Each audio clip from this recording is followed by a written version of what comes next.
Il. Merci. Bonjour. Donc, en effet, depuis 1996, il y a des enquêtes nationales de prévalence des infections nosocomiales et des traitements anti-infectieux qui sont réalisés dans les établissements de santé tous les 5 ans. Et cette enquête s'inscrit en fait dans le cadre d'une enquête européenne qui est pilotée par le CDC. Donc, le CDC, c'est comment le Centre européen de contrôle et de prévention des maladies, à laquelle en fait la France fournit une partie de ces données. Alors, les objectifs de l'ENP sont de décrire les infections nosocomiales rencontrées par type d'établissement, aussi par service, site infectieux et en fonction des micro-organismes, et également de décrire les traitements anti-infectieux par molécule, famille et leurs indications. Cela permet en fait de connaître pour chaque établissement de santé et se faire connaître, de connaître les résultats locaux, mais également de pouvoir se situer au niveau régional, national, voire international, puisque on donne une partie des données, comme je vous l'ai dit, au niveau européen. Alors, un autre objectif, c'est de sensibiliser, bien sûr, et de former aux risques infectieux et à ces méthodes de surveillance. Et enfin, de comparer dans le temps les résultats des différentes enquêtes. Alors, en 2022 a eu lieu la 6e enquête nationale. C'est une photographie en fait à un jour donné qui concerne tous les patients hospitalisés, euh, aussi bien en hospitalisation conventionnelle qu'en hôpital de semaine, le jour de l'enquête à 8 heures. Au CHU Nantes, l'enquête s'est déroulée du 17 au 23 juin 2022 et était recherchée pour tous les patients, les IAS et les traitements anti-infectieux pour ces patients-là. Alors, avec l'ENP national 2022, ça a été 1155 établissements de santé qui ont participé, donc soit un taux de participation de 42,5%, ce qui a représenté 151 676 patients qui ont été inclus dans cette enquête. Et là, vous voyez sur la diapo qui apparaît sur votre écran, en fait, que l'âge médian en fait, des patients était aux environs de 60 ans, 53% des hommes, 12% d'entre eux étaient immunodéprimés et 27% avaient eu une chirurgie pendant leur hospitalisation. Alors, concernant les dispositifs invasifs, en fait, 43% des patients avaient au moins un cathéter vasculaire, 29% avaient une CVP, 3% une midline. Bon, on ne va pas détailler tous les cathéters. 12% des patients étaient sondés le jour de l'enquête. Et enfin, 3% des patients étaient intubés ou trachéotomisés. Donc là, je passe la main au docteur Bourrico qui va vous présenter les résultats. Donc, concernant la prévalence des patients infectés, donc sur la cohorte des patients qu'on a inclus, donc les 1800 patients, on était à une prévalence globale de patients infectés avec au moins une infection associée aux soins acquis au CHU à un taux de 6,5% pour cette année 2022. Vous voyez, donc vous avez sur le graphique de droite la différenciation selon les différents types d'activités, sachant que cette prévalence, bien sûr, elle est plus élevée sur les secteurs de court séjour que sur les autres secteurs. Donc, juste pour vous informer que les EHPAD aussi étaient exclus de cette enquête. Donc, si on regarde l'évolution de cette prévalence depuis 1996, qui est la première enquête réalisée, donc, vous voyez qu'on avait au CHU en plus réalisé des enquêtes intermédiaires à ces enquêtes nationales. Donc, on a un recul assez important. Donc, vous avez en violet la courbe qui présente la prévalence des infections acquises au CHU de Nantes et en jaune les prévalences nationales pour les établissements comparables aux nôtres, donc CHR et CHU.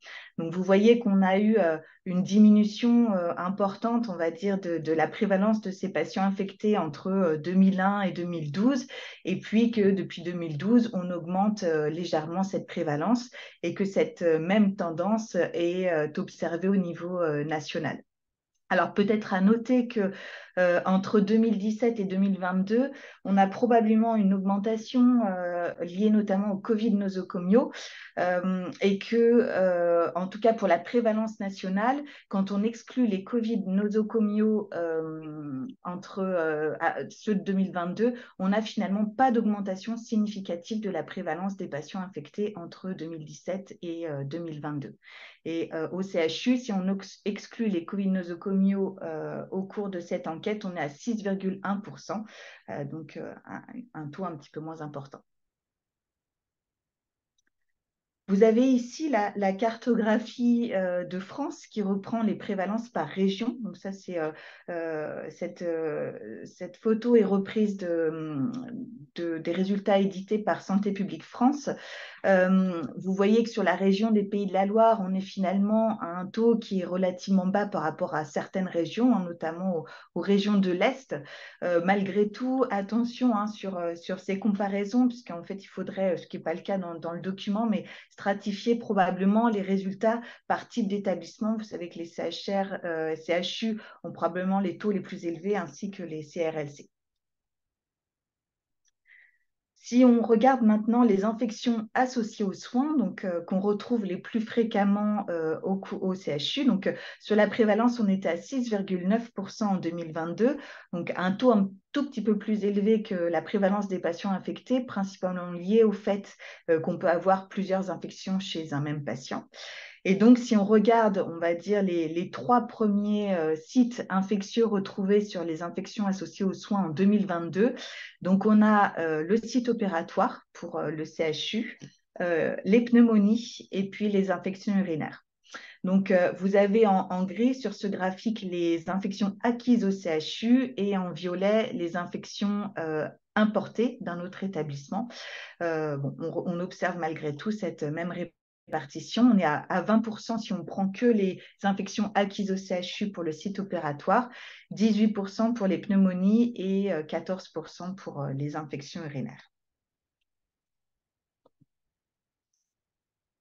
Donc, vous avez sur ce graphique l'évolution des différents sites infectieux identifiés au sein du CHU et en comparaison avec les résultats nationaux. Donc, en rose et violet, vous avez l'évolution entre 2017 et 2022 pour le CHU de Nantes. Donc, ce qu'on constate, c'est qu'on a une très forte diminution des pneumonies identifiées, alors que pour le site opératoire, c'est principalement sur ce type d'infection qu'on a une augmentation significative. Et qu'au niveau national, on retrouve les trois types d'infections les plus fréquentes, mais dans des proportions différentes, avec l'infection urinaire en premier, les pneumonies en deuxième et le site opératoire en troisième, avec des proportions relativement stables entre 2017 et 2022. Concernant les traitements infectieux, donc le jour de l'enquête, on était à 22% des patients qui bénéficiaient d'un traitement anti-infectieux, au moins un.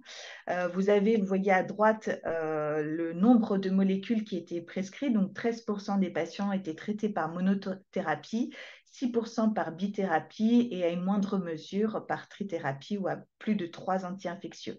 À titre comparatif, on était à 18% du coup en 2017 au CHU et on était à 16% sur les résultats nationaux pour l'ENP. Enfin, donc c'est la dernière diapositive de résultats. Vous avez ici les motifs de prescription et les différents types d'infections pour lesquels les patients étaient traités. Donc, on retrouve principalement, pratiquement pour la moitié des patients, un traitement anti-infectieux pour une infection communautaire et 27% pour une infection nosocomiale. Et ensuite, donc, sur des proportions plus faible, 22% pour une prophylaxie des infections opportunistes, donc principalement chez des patients d'hématologie ou des patients greffés, et puis 6% des patients qui bénéficiaient d'une antibioprophylaxie chirurgicale le jour de l'enquête. Et donc, si on reprend les infections communautaires et les infections nosocomiales, donc vous avez à droite la répartition des différents types d'infections pour lesquels les patients étaient traités. Donc, en premier motif de prescription, les pneumonies.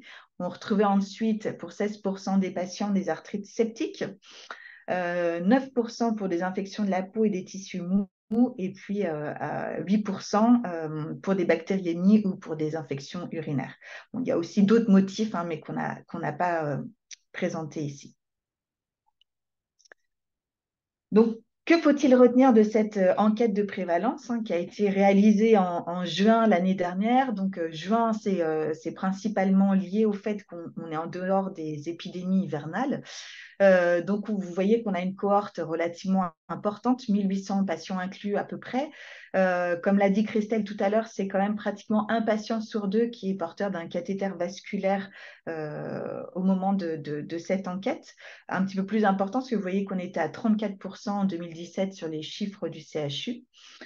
6,5% de patients infectés alors qu'on était à 5,4% en 2017. Donc là, chiffre qui peut être effectivement augmenté avec les Covid nosocomiaux, mais il y a de toute façon une tendance à l'augmentation. Et puis donc, effectivement, un taux un peu plus important d'infection de site opératoire.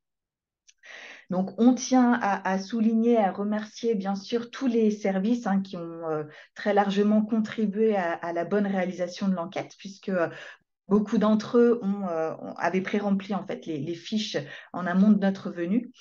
Effectivement, cette augmentation qui est observée, y compris au niveau national, et puis donc, bien sûr, ensemble, poursuivre nos actions de prévention sur la prévention des infections associées aux soins, en ciblant les infections les plus fréquentes et probablement en ayant un focus sur l'infection de site opératoire sur les mois à venir.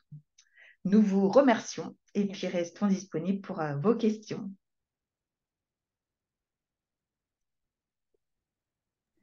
Excusez-moi, je passe à la prochaine diapo.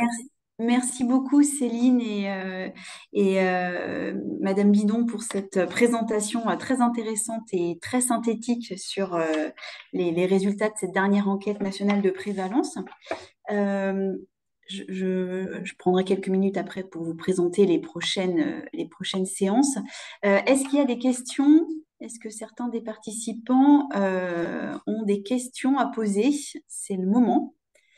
S'il y a des questions si vous voulez en savoir plus, si vous avez d'autres questions sur ces résultats issus de l'enquête nationale de prévalence, n'hésitez pas, c'est le moment.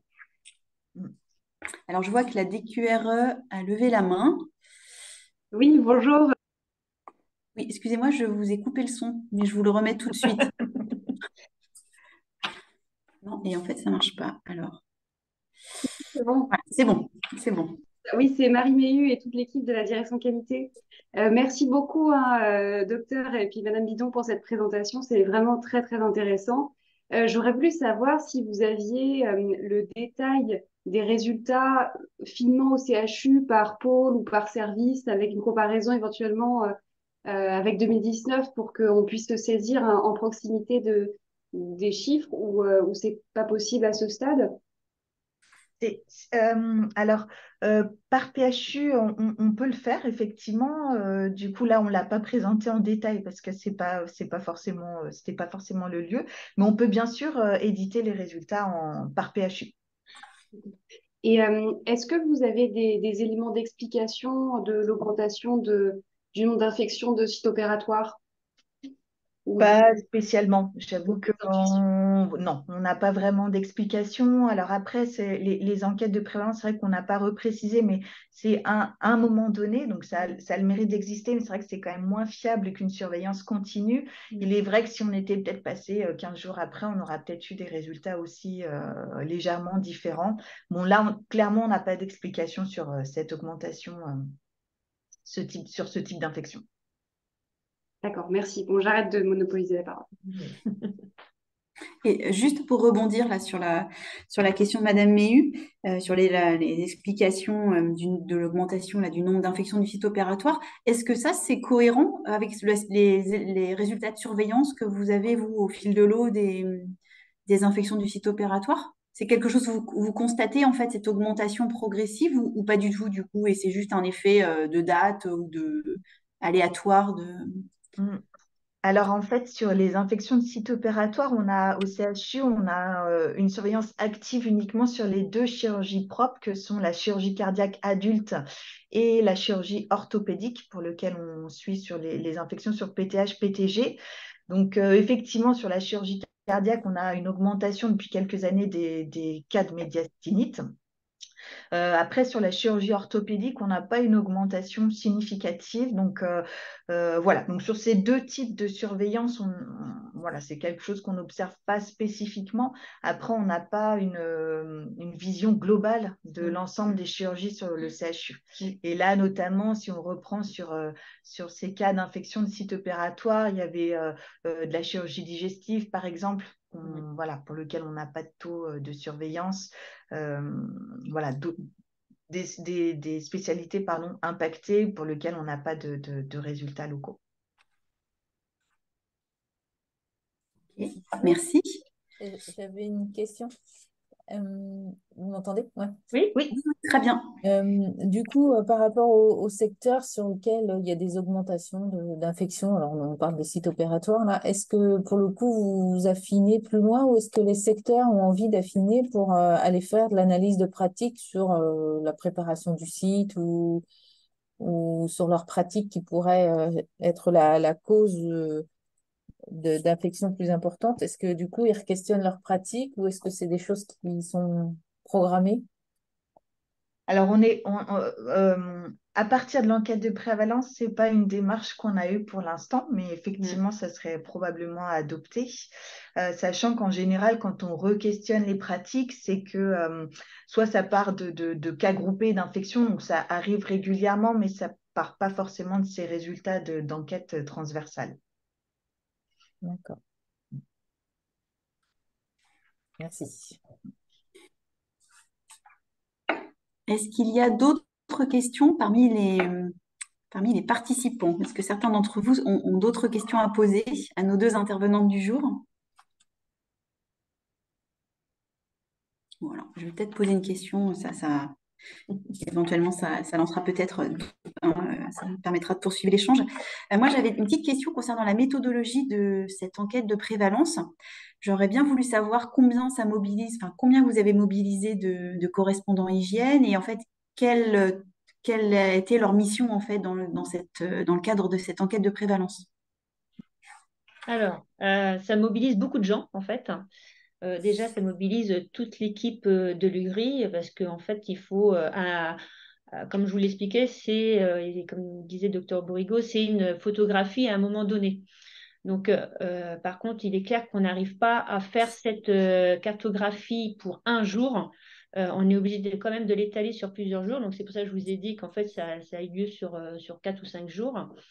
Et en fait, on s'est organisé de façon à ce que quand on a enquêté sur un secteur et que le lendemain, on faisait un autre secteur qui n'y ait pas vraiment de lien de transfert possible d'un patient de ce secteur-là à l'autre, parce qu'il ne faut pas qu'un patient ait été enquêté plusieurs jours, en fait.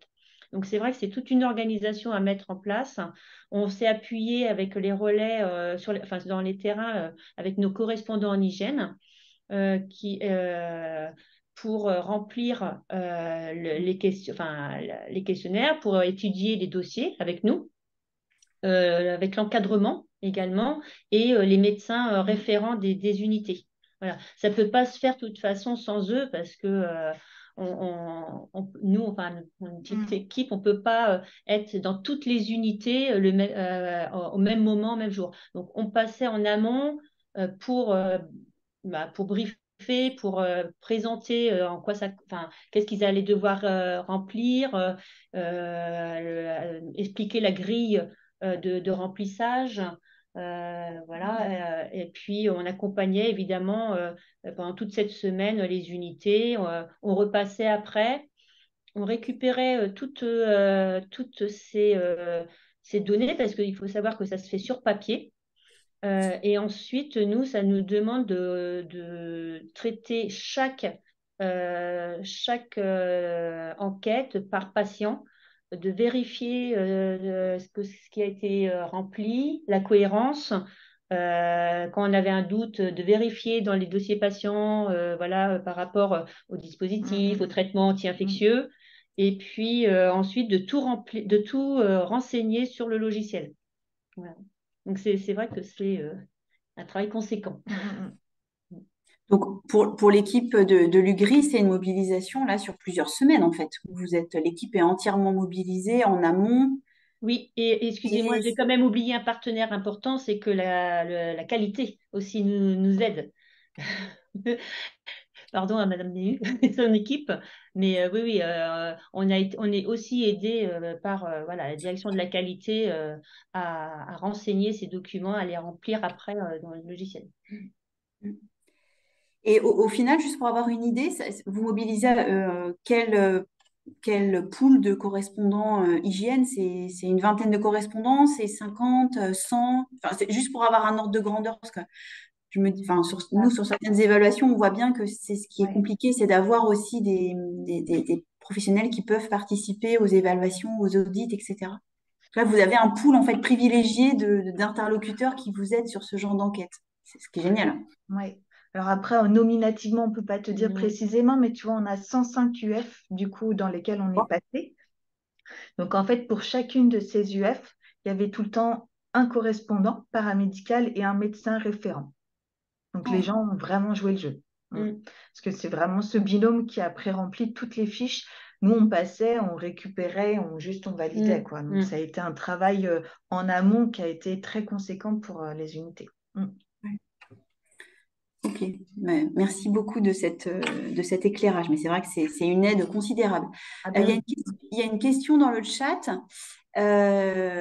qui vous concerne directement. Est-ce que l'intelligence artificielle pourrait aider le CHU à un monitorage plus continu qu'un jour par an?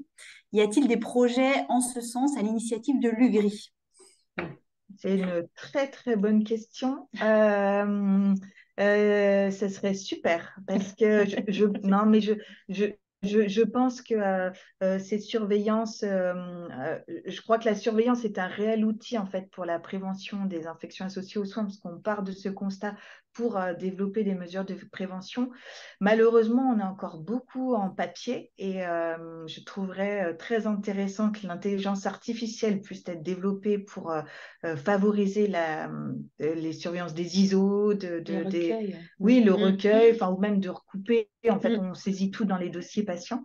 Mais aujourd'hui, il n'y a pas de... Enfin, en tout cas, à ma connaissance et en lien avec la surveillance des infections nosocomiales, il n'y a pas de projet en cours sur le CHU. Mais ce serait un super projet. Peut-être une idée pour un PHRC d'ailleurs. C'est vrai. Oui, parce que là, je pense qu'il y aurait plusieurs établissements qui seraient intéressés pour y contribuer.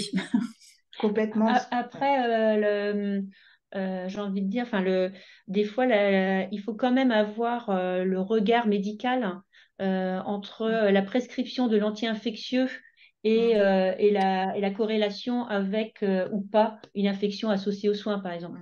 Voilà.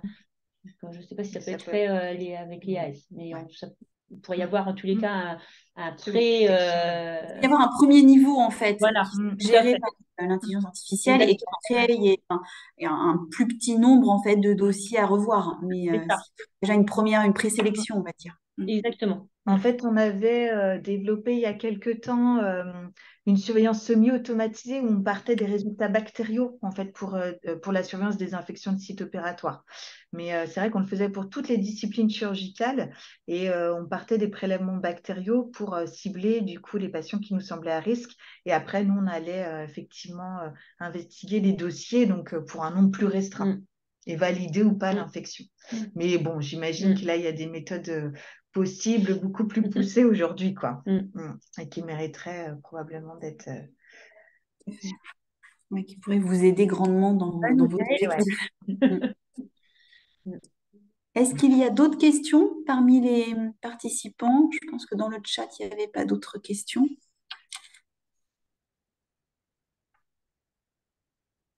Moi, j'avais une dernière. Ah, alors, Monsieur Pina Pires dit qu'il faudrait prendre contact avec Tom Rigouin On va et noter. Geoffrey Devaux à la DSN pour tout ce qui est en lien avec l'intelligence artificielle. C'est peut-être des pistes intéressantes à creuser.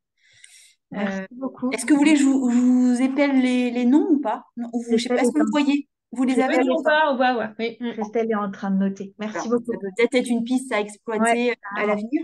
Mm. Moi, j'avais juste une dernière petite question.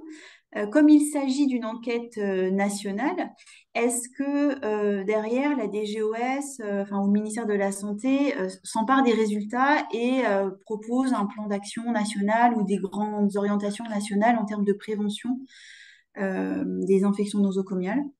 Suite, en fait, quelles sont les suites au niveau national finalement de ces enquêtes de prévalence qui reviennent enfin, voilà, qui sont faites tous les 5 ans, si mes souvenirs sont bons? Oui, C'est c'est ça. ça. Je pense pas qu'il s'appuie, enfin, je pense pas qu'il s'appuie directement sur les résultats de cette enquête pour développer des projets en lien avec la prévention des infections, mais tu sais, tu as des projets 2022-2025, du coup, avec des objectifs à atteindre qui sont édités par le ministère de la Santé en lien avec la prévention des. Ouais. Mais je pense, bah, alors ils prennent ces résultats, mais je veux dire, c'est pas un levier pour quelque chose précisément. Ouais. Ouais, ça s'inscrit dans les programmes de Ouais, lutte en fait, voilà, c'est ça, qui sont exactement. vraiment proposés de lutte contre les infections nosocomiales. D'accord. Parfait, merci beaucoup. Est-ce que je fais un dernier appel à questions si parmi les participants, il y a une dernière petite question ou un dernier petit point sur lequel vous souhaitez des éclaircissements?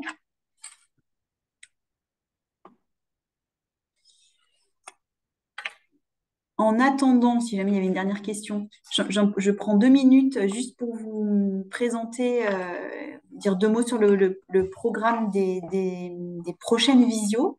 Donc, c'est toujours le 3e jeudi du mois, toujours sur le même créneau horaire, 14h30, 15h. Sur celle du mois de décembre, donc le sujet prévu l'intervenante sera Madame Douot qui traitera le sujet des bonnes pratiques de prévention des escarres et des enjeux qui sont associés donc à la prévention des escarres. En tant que responsable du groupe Poplet Cicatrisation de l'établissement. Et puis, sur la visio de janvier, il est prévu de vous restituer l'évaluation qui a été conduite sur l'unité relais, l'UPSM, qui est installée à Pirmil depuis 1 an, je crois, un an ou 2, enfin, j'ai un petit doute. Et donc, c'est la cadre de l'unité, Madame Babin, et Claudie Manoury, qui est l'interne de santé publique qui avait accompagné ce projet d'évaluation, voilà, qui vous restitueront l'évaluation qui a été faite et les résultats et les actions qui en découleront. Voilà, et je pense que s'il n'y a pas d'autres questions, il me reste à vous remercier. Merci Céline, merci Madame Bidon pour cette présentation très intéressante. Merci à tous les participants qui ont suivi et qui ont posé des questions. Et puis, je vous souhaite une bonne après-midi et n'hésitez pas à communiquer sur ces visios et à vous connecter sur les prochaines. Voilà. Merci. Merci beaucoup. Au revoir. Merci. Au revoir à tous. Au revoir.